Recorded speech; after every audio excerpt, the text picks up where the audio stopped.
Bonjour, bienvenue aux 12 jours d'OpenAI.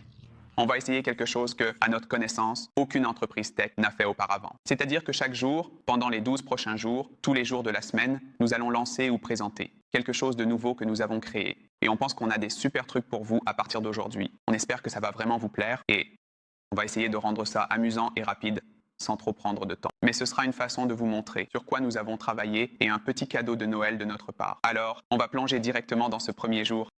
Aujourd'hui, on a en fait deux choses à lancer. La première, c'est la version complète de O1. Nous avons travaillé très dur, nous avons écouté vos retours. Vous aimez l'aperçu de O1, mais vous voulez qu'il soit plus intelligent et plus rapide, qu'il soit multimodal et meilleur dans le suivi des instructions, plein d'autres choses. Donc, nous avons mis beaucoup de travail là-dedans. Et pour les scientifiques, les ingénieurs et les développeurs, on pense qu'ils vont vraiment adorer ce nouveau modèle. Je voudrais vous montrer rapidement comment ça fonctionne. Donc, vous pouvez voir le saut de GPT-40 à l'aperçu de O1 dans des domaines comme les mathématiques, la compétition, la programmation et le GPQA, Diamant. Et vous pouvez voir que O1 représente un pas en avant assez important. C'est aussi beaucoup mieux à bien des égards, mais l'intelligence brute est quelque chose qui nous tient à cœur. La performance en programmation, en particulier, est un domaine où les gens l'utilisent beaucoup. Donc, dans une minute, ces gars vont vous montrer quelques trucs sur O1. Ils vont vous montrer comment ça fonctionne à grande vitesse, comment ça gère des problèmes vraiment difficiles et comment ça s'en sort avec la multimodalité. Mais d'abord, je veux parler juste une minute de la deuxième chose qu'on lance aujourd'hui. Beaucoup de gens, des utilisateurs avancés de ChatGPT à ce stade, l'utilisent vraiment beaucoup. Et ils veulent plus de puissance de calcul que ce que 20 $ par mois peuvent offrir. Donc, on lance un nouveau niveau, ChatGPT. Pro et Pro a un accès illimité à nos modèles et aussi des fonctionnalités comme le mode voix avancé. Il a aussi une nouvelle fonctionnalité appelée le mode Pro O1. Donc, O1 est le modèle le plus intelligent au monde maintenant, sauf quand O1 est utilisé en mode Pro. Et pour les problèmes les plus difficiles que les gens rencontrent, le mode Pro O1 vous permet de faire encore un peu mieux. Donc, vous pouvez voir une compétition de mathématiques, vous pouvez voir un diamant GPQA. Et ces améliorations peuvent sembler petites, mais dans des flux de travail complexes, où vous poussez vraiment les limites de ces modèles, c'est assez significatif. Je vais vous montrer une chose de plus sur le mode Pro. Donc, une chose que les gens ont vraiment dit qu'ils voulaient, c'est la fiabilité. Et ici, vous pouvez voir comment la fiabilité d'une réponse en mode Pro se compare à celle de O1, et c'est un delta encore plus fort. Et encore une fois, pour nos utilisateurs Pro, on a beaucoup entendu combien les gens en veulent. ChatGPT Pro coûte 200 $ par mois, et ça se lance aujourd'hui. Au cours de ces 12 jours, nous avons d'autres choses à ajouter que nous pensons que vous allez vraiment adorer. Mais l'utilisation illimitée des modèles et, ce nouveau mode Pro O1. Alors, je veux plonger directement et on va montrer certaines de ces démos dont on a parlé. Et voici quelques-uns des gars qui ont aidé à construire O1 avec beaucoup d'autres personnes derrière eux dans l'équipe.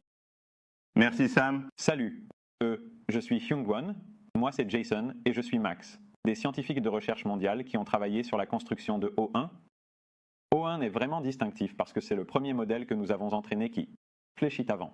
Il répond, ce qui signifie qu'il donne des réponses beaucoup meilleures, et souvent plus détaillées et plus correctes que d'autres modèles que vous avez peut-être essayés.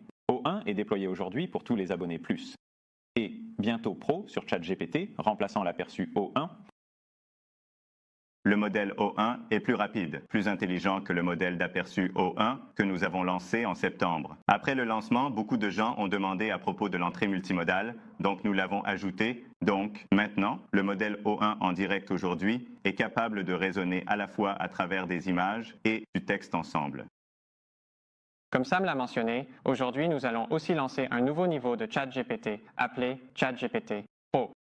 ChatGPT Pro offre un accès illimité à nos meilleurs modèles comme O1 4.0 et une voix avancée.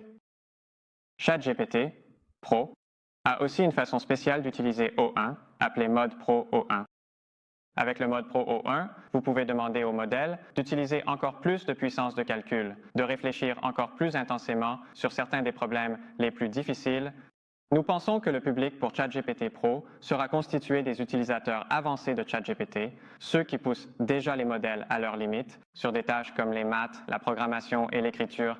C'est incroyable de voir à quel point les gens poussent l'aperçu O1, à quel point ceux qui font un travail technique toute la journée en tirent parti. Et nous sommes vraiment impatients de les laisser aller encore plus loin. Nous pensons aussi vraiment que O1 sera beaucoup mieux pour les cas d'utilisation quotidien, pas seulement pour des problèmes de mathématiques et de programmation vraiment difficiles. En particulier, un retour que nous avons reçu sur O1 Preview était qu'il était beaucoup trop lent. Il mettait 10 secondes à réfléchir si vous lui disiez bonjour, et nous avons corrigé ça. C'était vraiment agaçant. C'était un peu drôle, honnêtement. Il réfléchissait vraiment. Ça tenait à cœur. Il a vraiment réfléchi longtemps avant de dire bonjour. Ouais, et donc, nous avons corrigé ça. O1 va maintenant réfléchir de manière beaucoup plus intelligente. Si vous lui posez une question simple, il répondra très rapidement. Et si vous lui posez une question vraiment difficile, il va réfléchir longtemps. Nous avons réalisé une série d'évaluations humaines assez détaillées pour ce modèle, et ce que nous avons trouvé, c'est qu'il faisait des erreurs majeures environ 34% moins souvent que O1 Preview, tout en réfléchissant, environ 50% plus vite. Et nous pensons que cela fera vraiment une différence notable pour vous tous. Donc, j'apprécie vraiment de discuter avec ces modèles.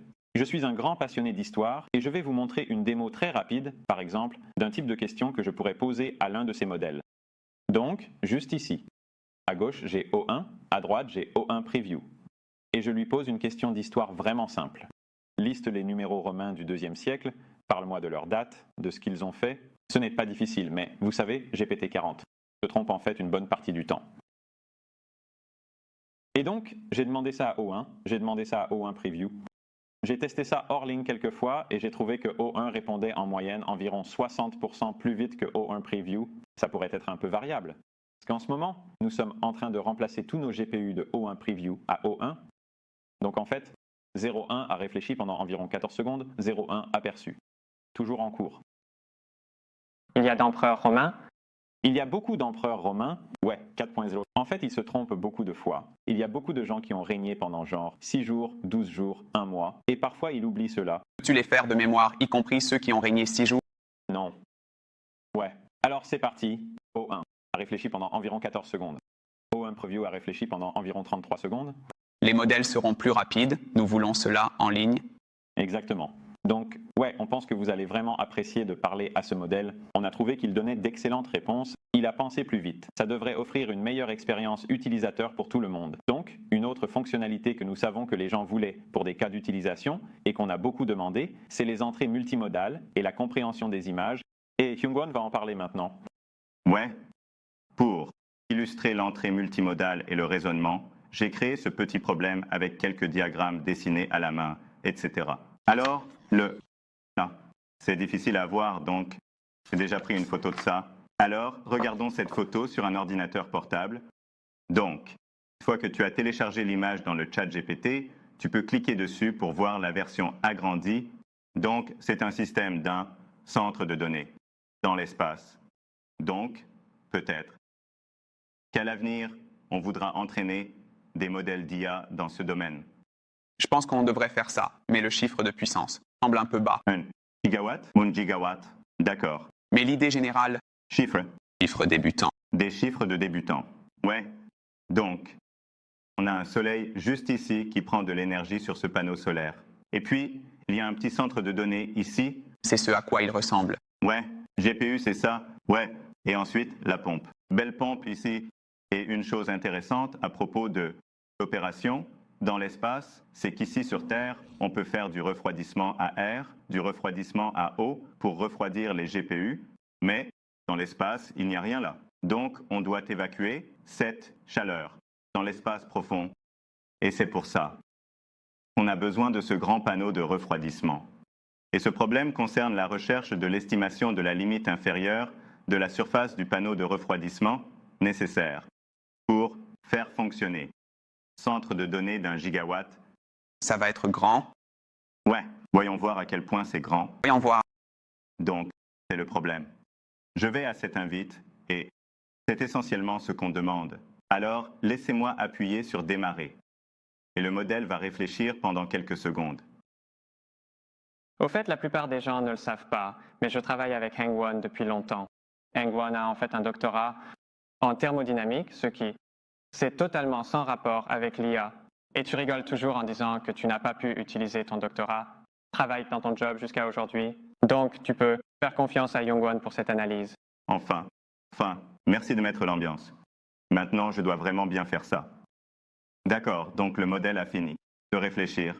Seulement 10 secondes. C'est un problème simple? Alors, voyons comment le modèle a fait ça. Donc, l'entrée de puissance. Alors, d'abord, 1 gigawatt. C'était seulement dessiné sur le papier. Donc, le modèle a pu bien saisir ça. Et ensuite, seulement le transfert de chaleur par rayonnement. C'est ça que j'ai mentionné. Donc, dans l'espace, rien d'autre. Et ensuite, quelques choix simplificateurs. Et une chose cruciale, c'est que j'ai intentionnellement rendu ce problème sous-spécifié, ce qui signifie que le paramètre critique est la température du panneau de refroidissement. Je l'ai laissé de côté pour qu'on puisse tester la capacité du modèle à gérer l'ambiguïté et ainsi de suite. Donc, le modèle a pu reconnaître que c'est en fait un paramètre non spécifié, mais important. Et il a en fait choisi la bonne plage de température, qui est à peu près la température ambiante. Et avec ça, il passe à l'analyse. Il y a toute une série de choses. Et ensuite, on a trouvé la surface qui est de 2,42. 1 million de mètres carrés, juste pour avoir une idée. De la taille, c'est environ 2% de la superficie de San Francisco. C'est énorme. Pas si? Pas mal. Ouais, oh d'accord. Donc, je suppose. C'est raisonnable. Je vais passer le reste des détails, mais je pense que le modèle a fait un super boulot. En faisant des hypothèses agréables et cohérentes qui, vous savez, rendent la surface requise aussi petite que possible. Et donc, donc, c'est la démonstration du raisonnement multimodal. Et c'est un problème simple. Mais O1 est en fait très puissant. Et sur des benchmarks standards comme MMU et MATVISTA, O1 a vraiment des performances de pointe. Maintenant, Jason va présenter le Promote Great.